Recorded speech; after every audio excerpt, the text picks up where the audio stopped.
할렐루야.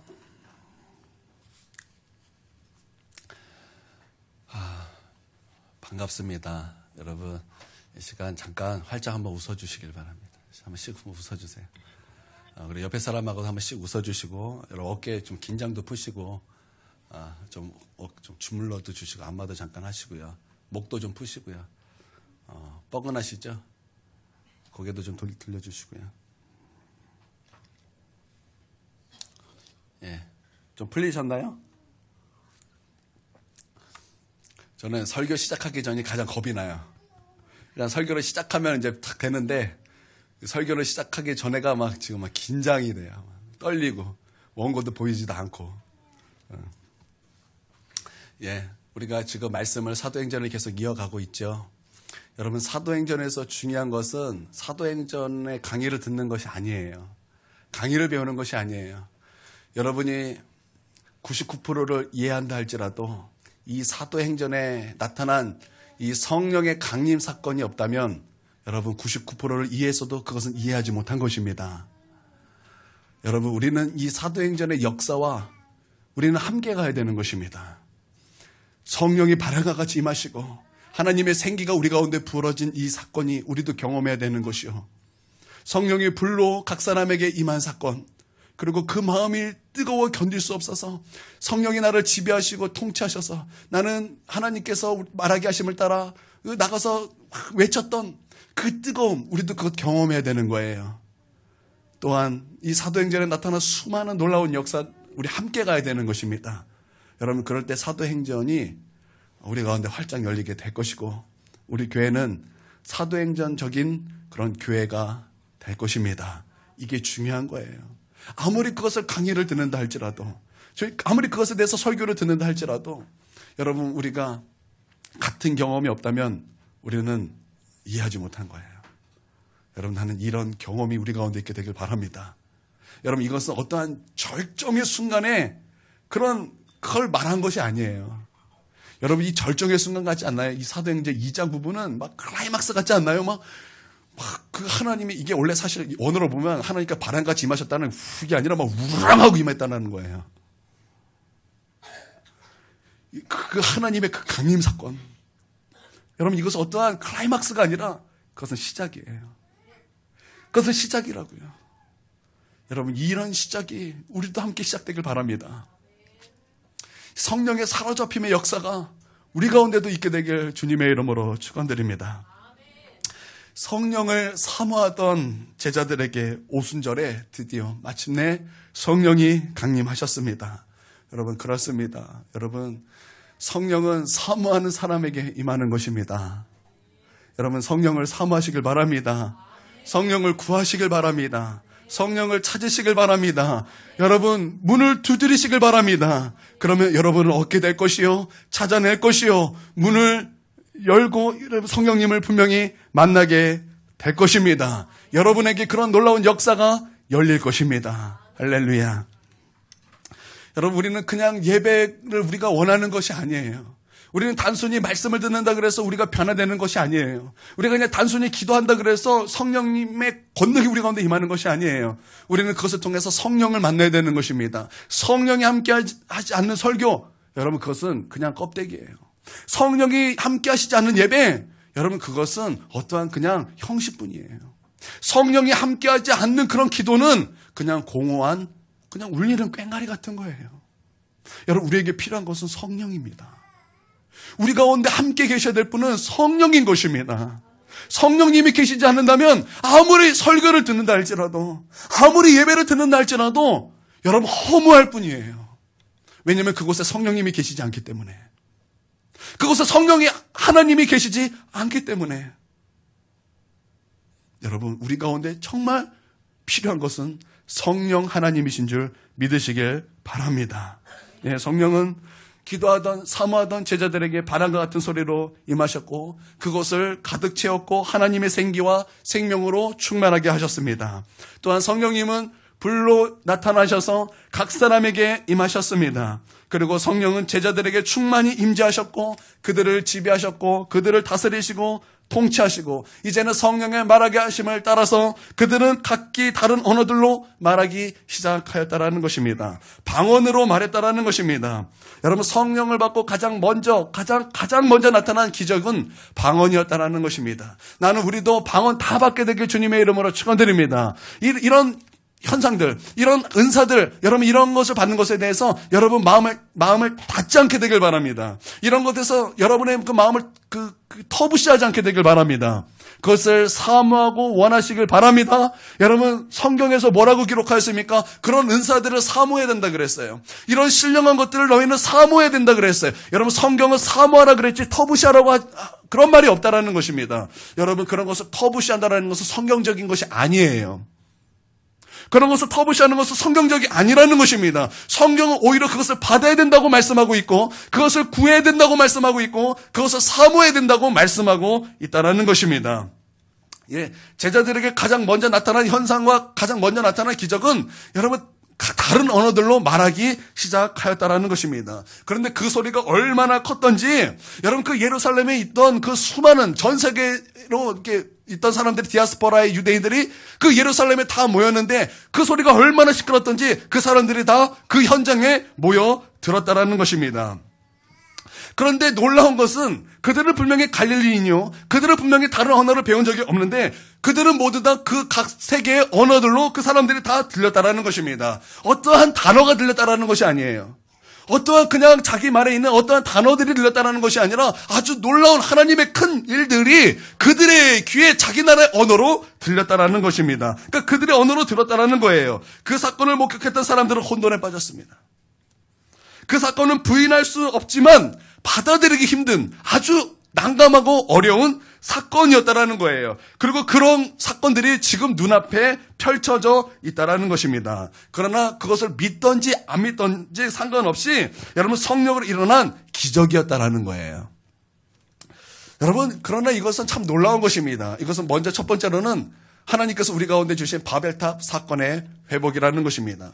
여러분, 창세기 11장에 보면 어떤 말씀이 있습니까? 바벨탑을 쌓는 그런 말씀이 있습니다. 홍수를 경험한 사람들이 탑을 쌓자고 하였습니다. 그래서 탑을 쌓기 시작했습니다. 우리의 이름을 내자고 하였습니다. 하늘까지 쌓아 심판을 스스로 면하자고 했습니다. 그들은 교만해졌고 하나님의 자리를 탐내기 시작하였습니다. 그들은 탑을 쌓기 시작했습니다. 한층 한층 여러분 쌓을 때마다 그들은 미소를 지었습니다. 멋있다, 정말 높다. 그들은 그것에 대해서 자신감을 가졌고 그 층이 높아질수록 그의 마음들도 동시에 높아지기 시작하였다라는 것입니다. 그러나 하나님은 그것을 처음부터 끝까지 보고 계셨다라는 것입니다. 하나님께서 말씀하셨습니다. 그들은 한 언어를 가지고 있고 그들은 한 족속이다. 그러면 그들이 탑을 쌓는다. 그래서 하나님께서 하신 것은 그들의 언어를 혼잡하게 하셨다라는 것입니다. 그들의 언어를 혼잡하게 하셨다라는 거예요. 그래서 더 이상 탑을 쌓을 수 없도록 하나님께서 그렇게 역사하셨다라는 것입니다. 여러분, 언어가 혼잡하게 되었습니다. 여러분, 그러면 어떤 일이 벌어집니까? 물을 달라 그러면 돌을 던져버리는 거예요. 돌을 올려달라 그러면 물을 붓는 거예요. 말이 안 통하니까 자꾸 사고가 일어나는 것입니다. 더 이상 그들은 탑을 쌓을 수 없게 되었다라는 거예요. 그들은 자기가 언어를 통하는 사람들끼리 만나서 그들은 이제는 흩어지게 되었고 모든 자기가 이루고자 했던 모든 것을 다 내려놓고 허무하게 흩어지게 되었다라는 것입니다. 여러분, 이것이 바벨탑 사건이요, 교만의 사건이었던 것입니다. 그러나 오늘 성령께서 우리 가운데 임하시고 또한 제자들의 성령의 말하게 하심을 따라서 방언으로 말했고 그것은 이제 전 세계 사람들이 모두 동시에 하나님의 일들을 들었다라는 것은 바로 이제 그 언어가 흩어졌고 언어로 말미암아 이제 모든 족속이 흩어졌던 이 모든 바벨탑 사건을 하나님께서는 회복시키는 그런 사건이 되었다라는 것입니다. 여러분, 이것을 믿으시길 바랍니다. 이제는 그들은 복음으로 말미암아 이제는 하나님의 그 놀라운 초자연적인 역사로 말미암아 그들은 한 언어로 그들은 하나님의 놀라운 일을 들었고 이제는 그 복음으로 말미암아 그들은 하나가 되었다라는 거예요. 할렐루야. 여러분, 이것이 바벨탑 사건입니다. 또한 이 성령이 우리 가운데 임하여 방언을 한 사건은 동시에 바벨탑 사건이 회복인 동시에 또한 하나님의 나라가 우리 가운데 임한 사건이라는 것입니다. 여러분, 우리가 천국에 갑니다. 예수님을 믿으면 우리는 천국에 가는 것입니다. 여러분, 이것을 믿으십니까? 여러분, 이것을 믿으십니까? 여러분, 이것은 어떤 빈약한 논리가 아니에요. 이것은 하나님의 논리인 것입니다. 이것은 하나님의 상식인 것입니다. 여러분, 이것을 믿으시길 바랍니다. 여러분 이것을 믿으시길 바랍니다. 여러분 요한복음 3장 16절에 여러분 이렇게 말씀하고 있습니다. 하나님께서 세상을 이처럼 사랑하사 독생자를 주셨으니 이는 누구든지 그를 믿는 자마다 멸망하지 않고 영생을 얻게 하려 하심이라. 여러분 하나님의 상식과 하나님의 합리성과 여러분 하나님의 방법은 여러분 우리가 어떤 행위에 있는 것이 아니라 누구든지 예수 그리스도를 믿는 자마다 멸망하지 않고 영생을 얻게 하는 곳에 있다라는 것입니다. 여러분 그러므로 우리가 예수 그리스도를 믿는 자는 하나님의 나라를 유업으로 받게 되는 하나님의 자녀가 되는 권세가 우리 가운데 부어지게 된다는 것입니다. 여러분 우리가 천국에 갔습니다. 천국 갔더니 여러분 우리나라 사람만 있습니까? 여러분 천국 갔더니 우리나라 사람만 있는 것입니까? 아니에요. 예수를 믿는 전 세계 각국에 있는 사람들이 있다라는 것입니다. 거기에는 미국인도 있습니다. 거기에는 일본인도 있고 중국인도 있고 여러분 거기에는 뭐 이탈리아 사람도 있고 뭐 프랑스 사람도 있을 것이요. 여러분 거기에는 아프리카 사람도 있을 것이요. 여러분 거기 세계 각 사람이 예수 믿는 사람이 있을 거라는 거예요. 그러면 여러분 우리가 천국에 있을 때 여러분 거기는 외국인을 만나면 그들의 나라를 배워서 그들과 대화를 해야 될까요? 미국인을 만났습니다. 그러나 나는 영어를 못해요. 아이 뭐 보이 외에는 못합니다. 그러면 어떡합니까? 그냥 하이하고 그냥 지나가야 되는 것입니까? 그렇지 않다라는 거예요. 그들이 말하면 우리는 알아듣는 거예요. 내가 말하면 그들이 알아듣는 것입니다. 그것이 나라와 상관없이, 그것이 어느 족속과 상관없이, 그것이 어떤 방언과 상관없이 천국에서는 내가 말하면 그들이 알아듣고 그들이 말하면 내가 알아듣는다라는 것입니다. 그러므로 여러분 방언이 우리 가운데 임한 사건은 단순한 사건이 아니라 하나님의 나라가 이 땅 가운데 임한 사건이라는 것입니다. 그러므로 여러분 방언을 한번 받아보십시오. 여러분 방언을 받을 때 우리는 어떤 순간을 경험하게 되는데 그것은 바로 하나님의 나라를 경험하게 된다는 것이요. 여러분 하나님의 나라가 내 육체를 지배하는 것을 분명히 경험하게 될 것입니다. 여러분 방언을 사모하시게 주님의 이름으로 축원드립니다. 이 방언은 놀라운 사건입니다. 나는 이 사건이 우리 큰은혜 교회 가운데도 부어지게 주님의 이름으로 축원드립니다. 여러분 이 하나님의 나라가 임한 사건은 우리 눈에는 보이지 않습니다. 여러분 불신자와 신자 여러분 하나님의 나라가 임했다 그래도 여러분 그것이 누가 보입니까?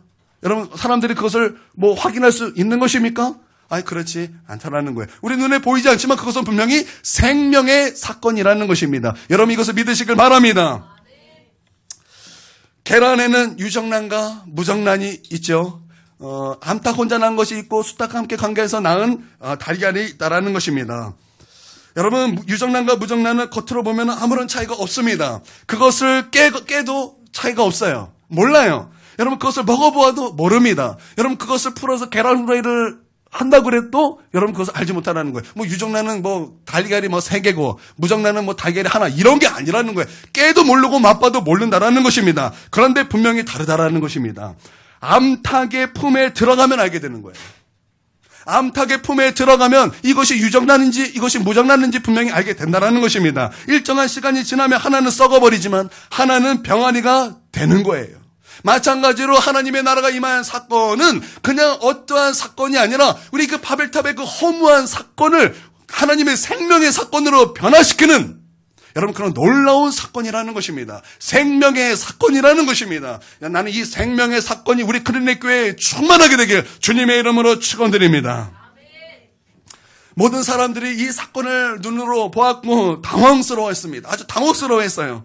또 어떤 사람들은 눈으로 보지만 믿지 못하여 조롱하였다라는 것입니다.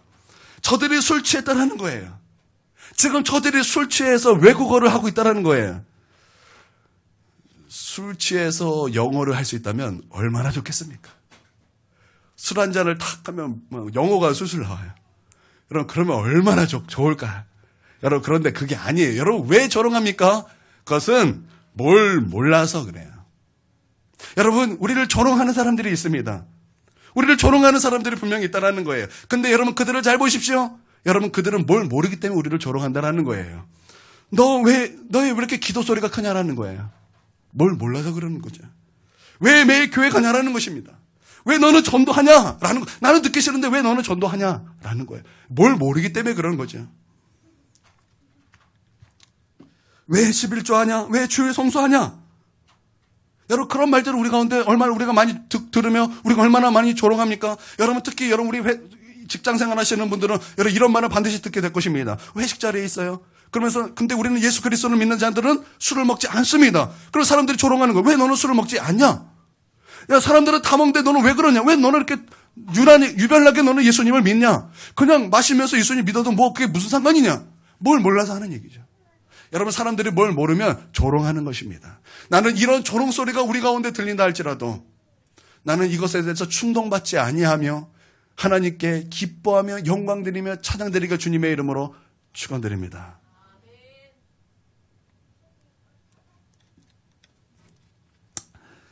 네,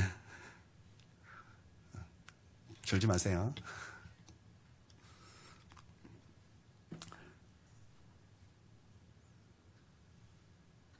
어디까지 했죠?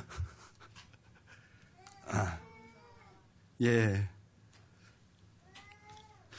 여러분, 여러분 주위에 무신론자가 있을 거예요.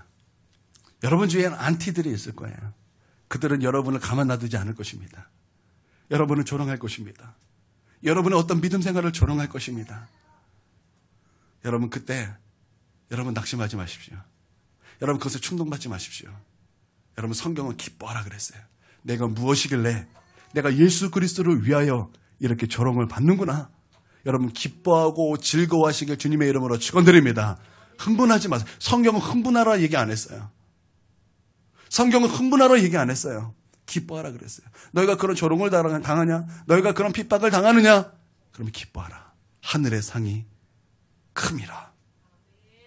여러분, 뒤에 보면은 이제 이 베드로와 사도들이 여러분 예수로 말미암아 매를 맞고 핍박을 받는 내용이 나옵니다. 그때 여러분 그 사도들의 고백과 여러분 그때 그리스도인의 고백이 무엇입니까? 내가 무엇이길래 예수로 말미암아 이렇게 핍박을 받기에 합당한 자인가?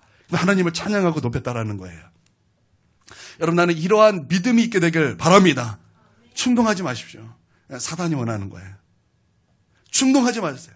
이건 사단의 전략이에요. 사단이 그러라고 우리를 충동하는 거예요. 기뻐하세요. 조롱하면 하하하 웃으세요. 기뻐하세요. 할렐루야.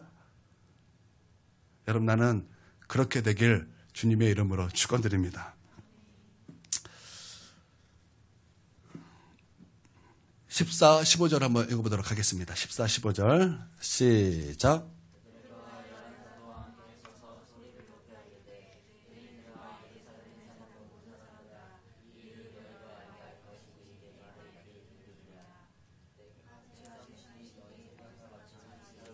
취한 것이 아니라. 아멘. 베드로가 벌떡 일어났습니다. 그리고는 설교를 하였습니다. 여러분, 참된 설교는 여러분 성령님이 하시는 것입니다. 여러분, 참된 설교는 성령님이 하셔야 될 줄 믿습니다. 설교는 어떤 사람의 생각과 사람의 그런 마음을 전달하는 것이 아니에요. 하나님의 뜻과 또 하나님의 생각과 또한 하나님께서 말씀하신 그런 진리, 여호와 입에서 나오는 말씀을 전하는 것입니다. 요즘 사람들은 설교를 하면 어떻게 받아들입니까? 요즘 설교를 하면 사람들의 생각은 어떤 것입니까?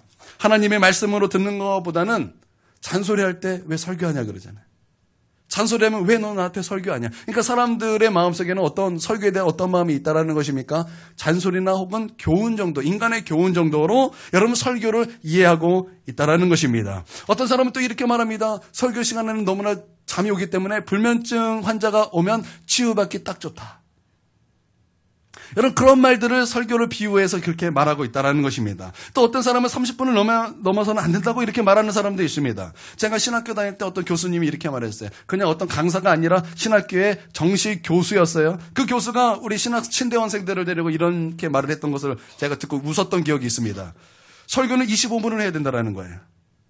그리고 설교를 할 때는 자기도 알지 못하고 성도들도 이해하지 못하는 학자들의 글들을 인용해서 정신이 몽롱하게 해야 된다. 마치 거기에서 권위가 나오는 것처럼, 마치 그렇게 해서 아주 이 강단의 권위가 세워지는 것처럼 그런 뉘앙스로 얘기를 하는 거 보고 제가 아주 기가 막혔고 그냥 쓴 웃음을 지었던 기억이 있습니다. 여러분, 사람들은 설교를 어떻게 생각하는 것입니까?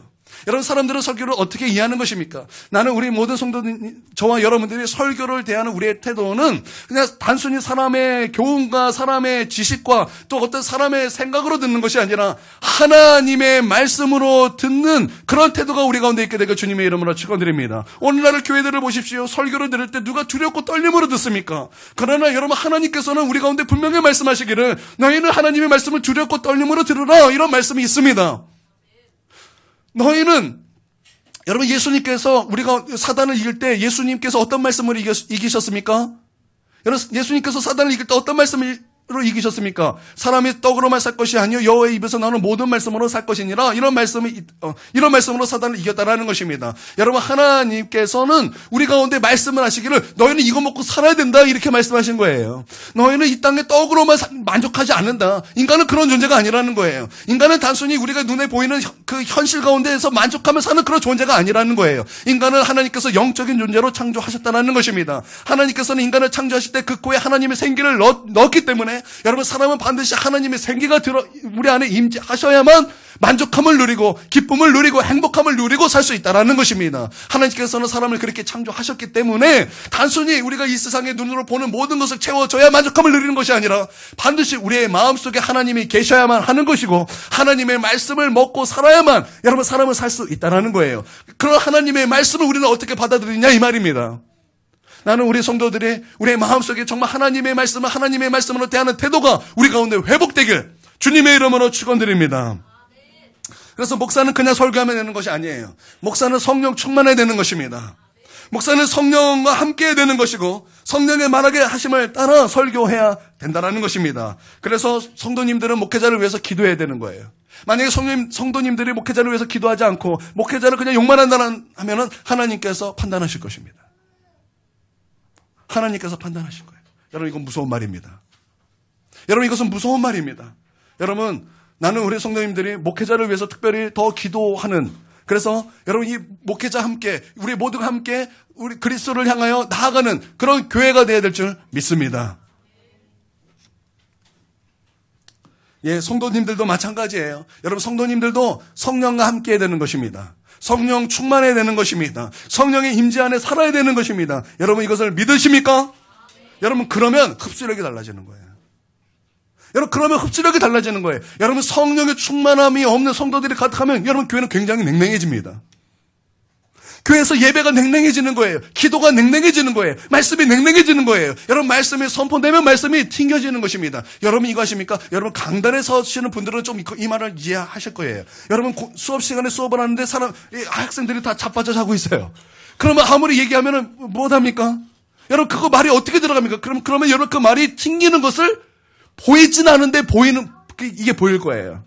여러분, 그 강의하시는 분은 그걸 어느 정도 이해하게 될 것입니다. 마치 하나님의 말씀은 여러분 그것보다 비교할 수 없을 정도로 여러분 그게 눈에 보인다라는 거예요. 영적인 이 사건들이 보인다라는 거예요. 여러분, 성령이 함께하지 않는다면 여러분, 하나님의 말씀이 이렇게 갔다 이렇게 꺾입니다.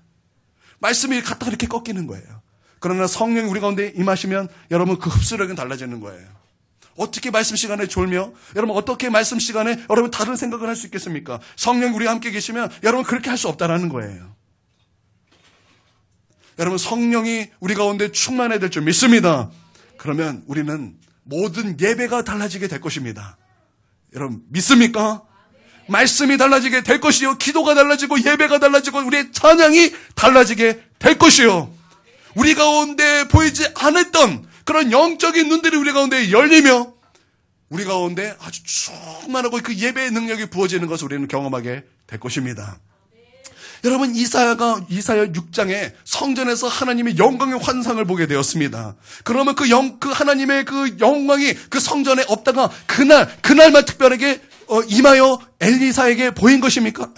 아니죠. 이사야에게 보인 것입니까? 여러분, 그렇지 않습니다. 하나님의 영광은 성전 안에 늘 있었다라는 것입니다. 여러분, 믿습니까?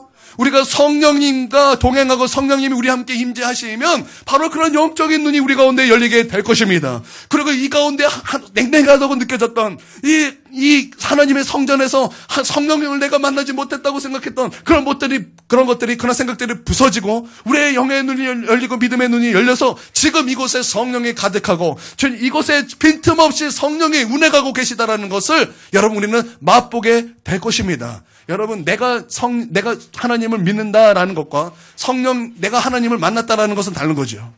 지금 하나님께서 이곳에 충만하게 가득했다라는 것과 그 하나님이 지금 내 안에 임재하셨다라는 것은 다른 것입니다. 여러분 우리는 바로 그것을 경험하게 될 것입니다. 이곳에 가득하신 그 성령님께서 이제는 내 안에 임하신 하나님으로 여러분 경험하게 될 것입니다. 할렐루야. 여러분 성령이 임하시면 우리 가운데 변화가 시작되는 것입니다. 하나님은 우리의 인격을 변화시키십니다. 가만 보니까 여러분 우리 기질은 잘 변화되지 않는 것 같아요. 여러분 성격 급한 사람이 성령이 임하면 성격이 막 릴렉스하게 될까요? 여러분 그러지는 않은 것 같아요. 그 기질은 하나님께서 그 기질을 사용하시지 그 기질이 변화되는 것은 아닌 것 같습니다. 성격이 급한 사람에게는 성격이 급하도록 하나님께서 임하셔서 그렇게 역사하세요. 느긋한 사람에게는 성령께서 임하시면 그렇게 역사하세요. 하나님은 신사이십니다. 우리를 억압적으로 뭔가 바꾸시는 분이 아니에요. 그러나 여러분 중요한 것은 이것입니다. 성령이 우리 가운데 임하시면 우리의 인격을 변화시킨다라는 거예요. 이게 다른 거예요. 기질을 변화시키는 것이 아니에요. 우리의 인격을 변화시키신다라는 것입니다. 우리의 인격이 무엇입니까? 여러분 우리의 인격은 무엇이 있습니까? 지정의가 우리의 인격 아닙니까? 여러분 인격의 3요소. 자 시작. 네, 지정의. 똑똑하시네요. 어느 교회 다니세요? 예, 성령님 우리 가운데 임하면 우리 성령님은 우리의 지식적인 면을 다루십니다. 변화시킨다라는 거예요. 그리고 우리의 감정을 변화시키십니다. 그리고 우리의 의지를 변화시키신다라는 것입니다. 여러분 제가 이제 매 주일마다 똑같은 말씀을 하는 것이 있습니다. 그게 뭐냐면 요한복음 16장에 있는 말씀입니다. 요한복음 16장은 예수님께서 성령께서 우리 가운데 임하시면 성령께서 우리를 어떻게 조명하신다라는 그 말씀이 기록되어 있는데 여러분 성령이 우리 가운데 임하시면 세 가지 책망을 하세요. 첫 번째는 여러분 죄를 조명하십니다. 죄를 책망하시고 죄를 조명하십니다. 그래서 성령님은 죄를 절대 피해가지 않으세요. 그래서 여러분 성령이 임하시면 그냥 단순히 방언하는 것이 아니에요. 성령이 임하시면 반드시 우리는 죄를 들여다보게 하시고 반드시 회개를 시키십니다. 여러분 내 안에 회개가 없다. 그러면 성령을 내가 체험하지 않은 거랑 같은 거예요. 왜냐하면 성령님은 반드시 우리 가운데 역사하셔서 죄를 보게 하시고 죄를 책망하시고 죄를 회개케 하시는 거예요. 여러분 믿습니까? 여러분 사단도 죄를 책망하죠. 정죄한다라는 거예요. 하나님과는 다른 거예요. 하나님은 우리를 살리시기 위하여 죄를 밝히 드러내시고 조명하시고 사단은 우리에게 정죄하기 위하여 죄를 확 꼬집는다라는 거예요. 왜요? 죽이기 위해서, 빼앗기 위해서, 멸망시키기 위하여 그렇게 한다라는 것입니다. 여러분 잘 보십시오. 여러분 우리가 어떤 사람이 잘못을 했어요. 그런데 그것을 놓고 죽이려고 그러고 그것을 놓고 아주 그냥 물어뜯려고 그러고 그거 다 성령의 역사 아닙니다. 사단의 역사입니다. 사단의 역사예요. 사단은 빼앗고자 해요. 사단은 죽이고자 해요. 사단은 멸망시키고자 하는 도적과 같다 그랬어요. 그러나 우리 성령님은 그러지 않는다라는 것입니다. 성령님은 야, 너 그렇게 살면 죽는다. 그것을 우리 가운데 조명해 주는 거예요. 그것을 우리 가운데 비춰준다라는 것입니다. 그래서 반드시 회개시키시고 우리 가운데 다시 그 죄에서 돌이켜 하나님께로 이끄시는 것을 확 빛으로 우리 가운데 그냥 비춰주신다라는 거예요. 두 번째는 의에 대해서 조명하신다라는 것입니다. 너가 하나님과의 그 무너졌던 그 관계는 너의 의로 되는 것이 아니라 오직 예수님의 의로 된다. 그 십자가로 된다. 그래서 여러분 십자가를 의지하게 하십니다. 또 심판에 대해서 책망하십니다. 여러분 주님께서는 그렇게 확 조명하신다라는 거예요. 조명하시는데 근데 단순한 조명이 아니라 조명하시면서 우리의 인격을 변화시키신다라는 것입니다. 우리 지정의를 변화시킨다라는 거예요. 예를 들어 그렇습니다. 죄를 책망하십니다. 그리고 죄가 죄인 것을 깨닫게 하십니다. 여러분 이게 무엇입니까? 지성이죠. 지성이에요. 죄를 깨닫게 하는 것, 지적인 영역에서 일어나는 것입니다. 그러면 우리의 감정은 어떤 변화가 일어나는 것입니까? 내 감정은 그냥 무반응이 아니라는 거예요. 그 죄가 깨달아지면 내 감정의 변화는 이와 같습니다. 죄가 싫어지고 죄가 혐오스러워지고 죄가 미워지는 감정의 변화가 일어난다는 거예요. 여러분 이러한 감정의 변화가 있으십니까? 성령은 우리 가운데 그렇게 변화시키신다는 거예요. 그리고 의지는 어떻습니까? 여러분 의지는 어떻습니까? 죄에 대해서 달려가고 죄를 사랑했던 마음이 있었는데 내 의지에 변화가 생겨서 이쪽 죄로 갔던 그 방향이 하나님께로 옮기는 변화를 일으킨다라는 거예요. 내 의지가 그렇게 된다라는 것입니다. 여러분 죄를 사랑한다고 할 때 여러분 이렇게 말할 거예요. 나는 그렇게 죄를 사랑하지 않았는데요. 그런데 여러분 사랑이 무엇입니까? 우리는 사랑을 얘기할 때 정의가 많죠. 그러나 여러분 우리가 예수님을 사랑한다고 할 때는 예수님과 함께 하고 싶고 그래서 예수님과 늘 동행하고 여러분 그런 거죠. 그런 거죠. 여러분 죄를 사랑한다고 할 때 나는 그 죄를 사랑한다고 말은 하지 않지만 이런 것입니다. 죄와 늘 함께 있어요. 음란과 함께해요. 계속 누구를 미워해요. 계속 하나님을 대적해요. 예수님이 내 안에 계시는 것을 거부해요. 기도하는 것을 거부해요. 이게 뭐예요? 죄를 사랑하는 거예요. 죄와 늘 함께 하잖아요. 죄와 늘 함께 하잖아요. 그렇죠? 그렇죠. 이게 죄를 사랑하는 거예요. 그런데 여러분 성령이 내게 임하시면 내 의지가 그런 의지가 변화된다는 거예요. 여러분 베드로가 벌떡 일어났습니다. 그리고 설교를 했습니다. 여러분 사도행전은 영어로 무엇입니까? 액츠. 네이티브로 한번 해주시겠습니까? 액츠죠. 저는 이제 콩길로 여러분 제 말이 더 이렇게 쉽게 잘 와닿을 거예요. 액츠. 이게 무슨 뜻이에요? 그렇죠? 행동들 그런 거죠. 여러분 사도행전은 성령의 행동입니다. 여러분 믿습니까? 그런데 사도행전은 그런 행동만 있는 것이 아니에요. 여러분 사도행전은 설교가 19개가 있습니다. 베드로가 8개를 했고 바울이 9개를 했고 스데반이 하나를 했고 야고보가 하나를 했습니다. 그러니까 이 사도행전의 3분의 1이 설교라는 거예요. 여러분 베드로가 일어나서 설교를 했습니다. 어느 영역입니까? 지적인 영역이에요. 여러분 잘 보세요. 오늘 말씀에 이 방언의 사건, 성령이 임하고 방언의 사건, 사람들이 그것을 조롱한다고 말하니까 그것은 세술에 취한 것이 아니라 이것은 술 취해서 일어난 것이 아니라 요엘이 예언했던 그 성령의 예언이 오늘 우리 가운데 성취되었고 여기서 끝나는 것이 아니라 이 놀라운 그 요엘의 예언의 사건을 가지고 그리스도를 전파하는 것까지 이어지는 거예요. 여러분 이것은 그냥 단순한 지성으로 되는 것이 아니에요. 여러분 이것은 성령께서 그를 똑똑하게 하신 거예요.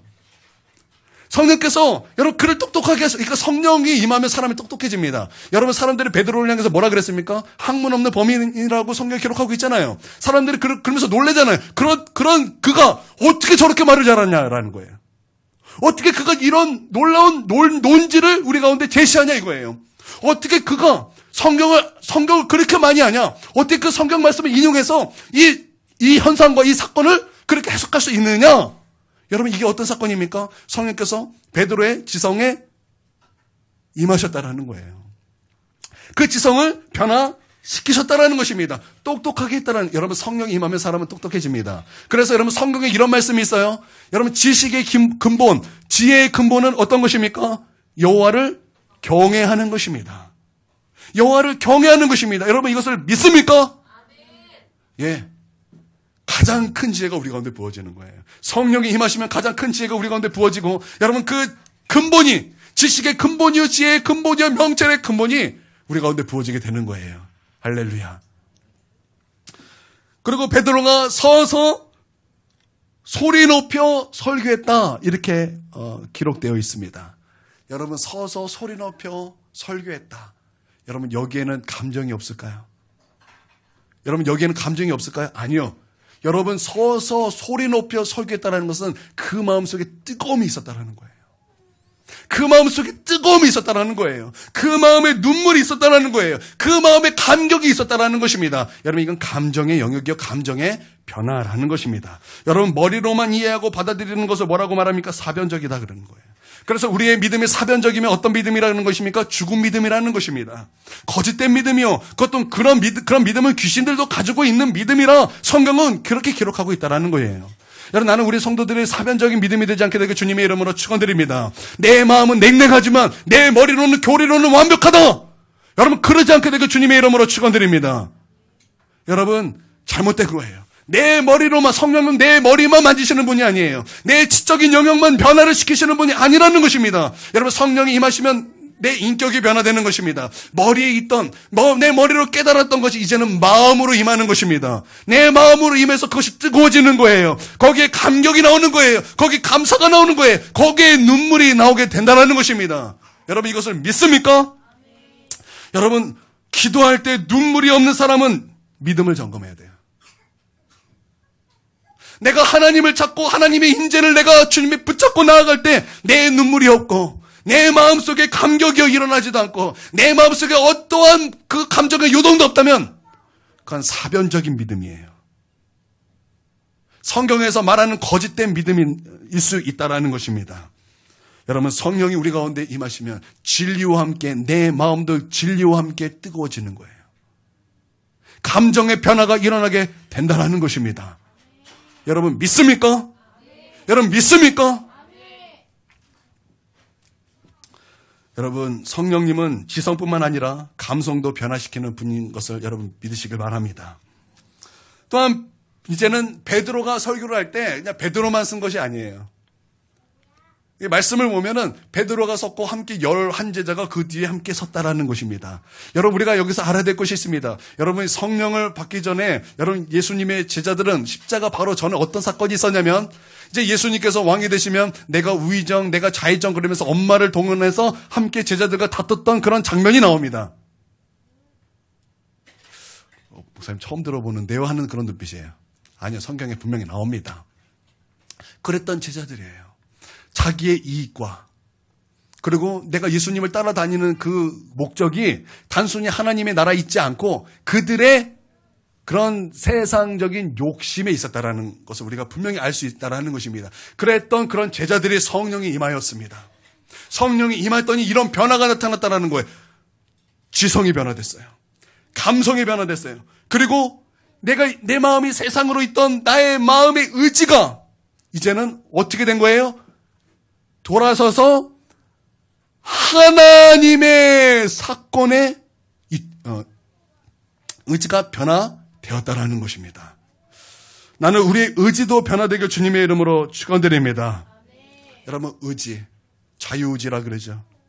여러분 그 자유의지를 가지고 여러분은 어떻게 사용하십니까? 여러분 이 여러분 그 의지가 여러분에게 어디로 향하고 있습니까? 하나님에게로 향하고 있습니까? 아니면 이 세상을 향해 가고 있습니까? 나는 그 의지를 하나님께로 드리길 주님의 이름으로 축원드립니다. 어떤 사람을 봅니다. 그 사람은 기도를 충분히 할 수도 있는 사람이에요. 그 사람은 함께 우리가 교회를 함께 할 수 있는 시간과 여유와 모든 것이 되는 사람이에요. 그래서 말합니다. 함께 전도합시다. 함께 기도합시다. 함께 모이십시다. 그러면 네, 아멘, 그래야죠. 이렇게 말합니다. 제가 이렇게 말했던 것은 그 사람은 분명히 올 수 있는 사람이기 때문이에요. 그런데 모입시다 했는데 그 사람은 없는 거예요. 말로만 하는 처세술만 있고 믿어 순종하는 것이 그 사람에게는 없다라는 것입니다. 그 의지가 하나님께로 온 사람이 아니라는 거예요. 여러분 그런 사람은 다른 의지가 분명히 있습니다. 그 사람에게는 놀러 가고자 하는 의지는 분명히 있습니다. 그 의지대로 그는 분명히 놀러 갑니다. 그러나 하나님께로 나온다라는 그 의지는 없어요. 여러분 다시 말하면 성령님은 우리의 의지를 변화시키는 분이신 것을 여러분 믿으시길 바랍니다. 근데 어떤 사람은 못 올 상황이에요. 저 사람은 지금 도저히 못 올 사람이다. 그런데 이제 광고를 합니다. 아니면 얘기를 합니다. 모입시다. 기도합시다. 전도합시다. 우리가 선교 나갑시다. 근데 그 사람은 못 와요. 그런데 너무나 가고 싶어해요. 내가 하나님의 나라의 일을 위하여 나는 그렇게 헌신하고 싶습니다. 모든 상황이에요. 분명히 모든 상황이 그런 상황이 되지 않는다라는 것입니다. 그런데 모입시다 해서 함께 봤더니 그 사람이 와 있는 거예요. 그 사람의 의지가 하나님께 가 있기 때문에. 그 사람의 의지가 하나님께 가 있기 때문이라는 거예요. 여러분 성령이 충만하면 우리의 지정의가 변화된다라는 것입니다. 여러분 나는 성령이 충만함으로 말미암아 우리 지정의가 여러분 변화돼요. 여러분 이 세상으로 향했던 나의 마음이 하나님께로 돌아오게 되게 주님의 이름으로 축원드립니다. 그래서 성령 충만해야 되는 거예요. 성령 충만하지 않으면 자꾸 이제 벗어나게 되는 거예요. 여러분 성령 충만해야 될 줄 믿습니다. 여러분 우리가 하나님을 향할 때 어떤 마음이 우리가 어떻게 하나님을 대합니까? 우리가 하나님을 다만 우리의 문제를 조금 도와주시는 분으로 여길 때가 많아요. 하나님은 우리를 위기에서 건져주시는 분 정도로, 병을 고치시는 그런 분 정도로, 그냥 우리를 도와주시는 분 정도로 우리가 그렇게 생각할 때가 많다라는 것입니다. 그러나 성령이 우리 가운데 임하시고 충만해 주시고 우리를 지배하고 통치하시고 우리를 변화시킨다면 하나님은 우리의 왕이요 우리의 주인이시여 주권자여 창조주로서 우리의 인생의 가장 중요한 분으로 여러분 우리가 그렇게 하나님을 대하게 된다라는 것입니다.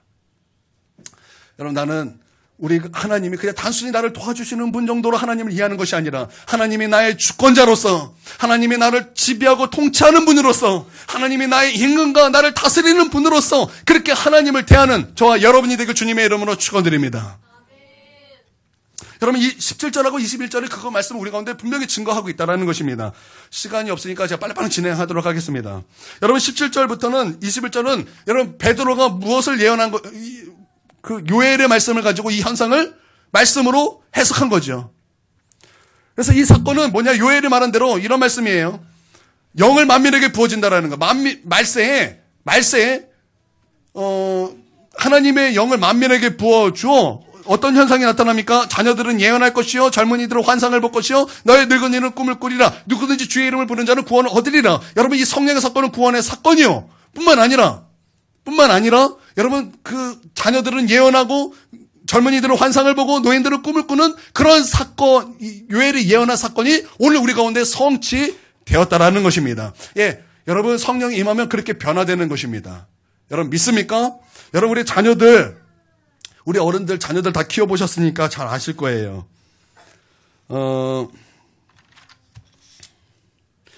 자녀들이 사춘기가 되면은 얼마나 부모님의 마음이 아픕니까? 그렇죠? 몇 분 모르실 거예요. 몇 분 모르세요. 아직 제 아기도 아직 애기라서. 여러분 초등학생 때는 그래도 참 잘했어요. 말도 잘 듣고 그냥 마치 성경에서 예수님을 보는 듯이 내가 아버지의 집에 있어야 될 줄 알지 못합니까? 막 이럴 정도로 그렇게 부모님에게 막 교회도 잘 나오고 막 엄마가 기뻐하는 따라 이렇게 막 했는데 중학생이 되고 사춘기가 오고 중2병이 되고 고2병이 되고 막 그러다 보니까 이 아이들이 이제 세상을 배우기 시작하는 거예요. 욕을 하기 시작하는 거예요. 그 말이 험해지고 그리고 방황하고 부모 말도 듣지 않고 하다가 못해 이제 하나님의 말씀도 순종하지 않고 하나님을 멸시하는 그런 질풍노도의 시기를 이제 겪게 됩니다. 저는 가끔 이제 초등학교 때는 잘했다가 이제 사춘기에 접어들어서 그렇게 이제 교회 신앙생활을 하는 이렇게 학생들을 보면은 저렇게 방황하다가 저거 못 갈 것 같은데 그런 마음이 들 정도로 그렇게 방황하는 아이들이 있어요. 그런데 그런 아이들에게 그런 자녀들에게 성령이 임하시면 입에 욕을 달고 사는 그 자녀의 입술이 어떻게 변화된다라는 거예요? 예언한다라는 거예요. 예언한다라는 것입니다. 여러분 구약에서 누가 예언했습니까? 여러분 구약에서 누가 성령을 받았습니까? 하나님께서 특별한 목적으로 기름 부은 사람에게 성령이 임하셨고 또한 여러분 예언한 사람은 하나님의 선지자들을 위해서 예언하게 되었는데 앞날을 예언했을 뿐만 아니라 그 예언은 하나님의 말씀의 성격이 분명히 강했어요. 그래서 다시 말하면 여러분 이 요엘이 자녀들이 예언할 것이라고 말했던 것은 자녀들이 설교한다라는 거예요. 자녀들이 하나님의 뜻을 말한다라는 거예요. 자녀들이 하나님의 뜻으로 앞날을 얘기한다라는 것입니다. 그리고 앞날이 친숙해지는 거예요. 하나님의 말씀에 친숙해진다라는 것입니다. 여러분 이것은 놀라운 기적입니다. 우리 사춘기를 심하게 겪는 그 자녀의 부모님은 이 말이 얼마나 대단한 말이고 놀라운 말인지 여러분 그것을 단방에 깨닫게 될 것입니다. 여러분 놀라운 것이에요. 이것은 놀라운 것이에요. 여러분 그래서 진짜 좋은 부모는 자녀가 공부만 잘하는 그런 자녀를 원하는 부모가 아니에요. 진짜 좋은 부모는 자녀가 성령 충만해지는 삶을 살도록 이끌어주는 부모가 진짜 부모예요. 하나님께서 기뻐하시는 부모. 나는 우리 성도님들이 자녀를 그냥 공부만 잘해라 라고 양육하는 것이 아니라 그거는 자녀를 버리는 거예요. 하나님의 성령에 감동된 삶을 살도록 이끌어주는 부모가 여러분 진짜 부모라는 것입니다. 여러분, 그런 자녀가 깨어있는 거예요. 그런 자녀가 진짜 공부하는 거예요. 그런 자녀는 마음이 다르게 됩니다. 왜냐하면 그런 자녀는 그 마음속에는 오직 하나님의 영광이 있기 때문에. 그래서 내가 하나님의 영광을 드려야 된다는 그런 믿음이 있기 때문에 다르다는 것입니다. 자, 시간이 없는데 제가 중요하기 때문에 예를 하나 들게요. 저희 집에 귀신 들린 사모님이 와서 한번 난장판을 쳤던 그런 적이 있습니다. 귀신 들린 사모였어요. 난장판을 피는 거예요. 저희 어머니에게. 막 나이도 어린데 막 욕을 하면서 막 못 보셨죠, 그런 거. 그분이 반주를 하면은 막 주의 보혈 능력이 있도다 그러면은 안 맞춰서 해요. 막 혼자 바리바락 해요. 우리는 주의 보혈 능력이 있도다 그러면 반주할 때 주의 보혈 능력 막 이런 거 있잖아요. 그렇게 하시는 분이에요. 그분이 우리 집에 왔어요. 사모님이 우리 권사님 다니던 교회 사모님이 교회였기 때문에 우리 교회 나오지 말라고. 그래서 막 그러는 거예요. 근데 저희 어머니, 여러분 그렇게 되면 여러분 어떻게 할 거예요? 대판 싸우죠. 대판 싸울 거예요. 근데 저희 어머니는 침묵하는 거예요. 이유가 있었어요. 왜요? 하나님의 영광 가리기 때문에. 내가 여기서 똑같이 하면 하나님의 영광이 가려진다는 거예요. 하나님의 영광이 가려진다는 거예요. 침묵하는 거예요. 제가 올라갔어요. 올라가서 말려고 올라갔는데 제가 이제 지금 우리 집, 제가 살고 있던, 그러니까 지금 살고 있는 집이 예전에는 저희 어머니의 기도처였어요.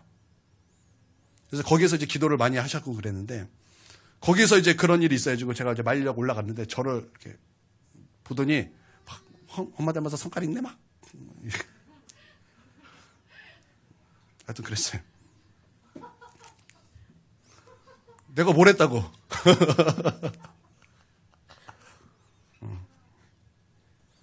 예, 성깔이 있습니다. 하나님의 영광을 생각하는 사람은 다른 거예요. 여러분 믿습니까? 여러분 자녀가 하나님의 영광을 생각한다면 마음대로 살지 못합니다. 그가 죄의 길에 쉽게 빠져들지 못하는 거예요. 그는 공부할 수밖에 없는 거예요. 왜요? 하나님의 영광을 위해서. 여러분 그렇게 된다라는 것입니다. 진짜 신앙생활하는 자녀는 그렇게 되는 거예요. 여러분 믿습니까? 여러분 믿습니까? 우리 부모님들 믿으십니까? 자녀를 공부 잘하는 것에만 너무 막 보내지 마십시오. 신앙생활 제대로 하는 것에 여러분 보내십시오. 여러분 그런 은혜가 있게 되길 바랍니다. 젊은이들, 노인들 마찬가지예요. 환상, 예언, 꿈, 환상 다 비슷한 말 아닙니까? 사실 다 비슷한 말이에요. 여러분 젊은이들, 시간 꿈 없죠. 젊은이들에게 문제는 뭐예요? 취업, 결혼. 여러분 TV에 보면 나 이해할 수 없는 것이 그런 거예요. 왜 맥주와 젊음과 열정이 왜 하나죠? 왜 술 광고가 젊음이죠? 왜 술 취하는 것이 젊음이에요? 나는 그 광고를 볼 때마다 이해가 안 됐어요. 옛날에 무슨 맥주 광고였는데 술 딱 먹으면서 딱 내리치면서 젊음, 열정. 저게 거짓의 영과 미혹의 영으로 지금 사람을 속이고 있는 거지. 여러분 그게 왜? 나는 그게 이해가 안 가요. 그 왜 옛날에 말보르 그 광고 있잖아요. 막 서부에서 탁 하면서 담배 이렇게 탁 피우면서. 그거 보고 제 친구들도 담배 많이 폈거든요. 그거 보고서. 진짜 그게 멋있대요. 저게 폐암 걸릴 일이지 그게 멋있는 일이에요? 오늘 이해가 안 가. 젊은이들은 하는 게 술 취하고 담배 피고 방황하고 요즘에 이게 젊은이들이라고요. 깨심인데 해주고 데모하러 가고 꿈이 없어요. 환상이 없어요. 하나님이 보여주시는 것을 붙잡을 수 있는 그런 능력이 없다라는 거예요. 그러나 성령이 임하시면 여러분 우리는 붙잡을 것이 생긴다라는 것입니다. 따를 수 있는 지도자, 흔들 수 있는 깃발, 여러분 이런 것들이 생긴다라는 거예요. 여러분 믿습니까? 여러분 성령 충만하십시오. 노인들도 마찬가지예요. 여러분 노인들의 특징은 꿈이 아니잖아요. 노인하고 꿈은 좀 안 어울리잖아요. 그러나 성령이 임하시면 꿈을 꾸는 거예요. 하나님의 나라의 확장. 어느 나라를 바로 이슬람 나라를 바라보면서 이 나라가 하나님의 나라가 될 것이라는 그런 꿈을 꾸는 거예요.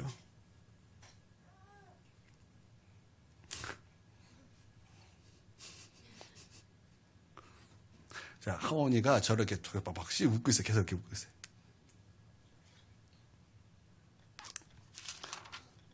예. 여러분, 교회는 성령이 임하셔서 방언도 하고 예언도 하고 꿈도 꾸고 환상도 보고 병고침도 있고 귀신도 쫓아내고 이적이 나타나야 될 줄 믿습니다. 여러분, 그러기 위해서 교회는 성령 충만해져야 되는 거예요. 우리 성도들은 성령 충만한 삶을 살아야 되는 것입니다. 이것이 사도행전적 교회예요. 나는 이러한 교회가 되게 주님의 이름으로 축원드립니다. 여러분, 이 찬양 알죠? 주님의 성령 맞죠? 지금 이곳에 임하소서.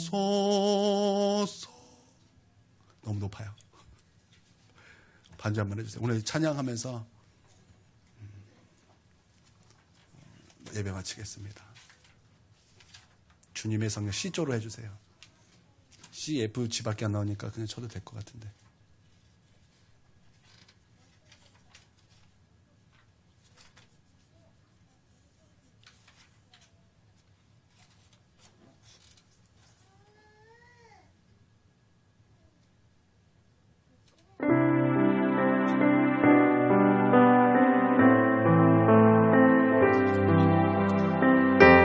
찬양해도 좋고요, 묵상하셔도 좋고요, 이 시간 기도하셔도 좋습니다. 여러분, 진실하게 하나님께 나와서 여러분, 성령님께 마음을 여십시오. 여러분의 마음을 성령님께 내어드리세요.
이제는 우리 주 예수 그리스도의 그 크신 은혜와 아버지 하나님의 무궁하신 사랑과 성령님이 우리 가운데 임하심과 충만하심과 교통하심이 지금 고개 숙여 예배드리는 우리 하나님의 백성 머리 위에, 그 가정 위에 이제로부터 영원토록 함께 하옵시기를 축원하옵나이다.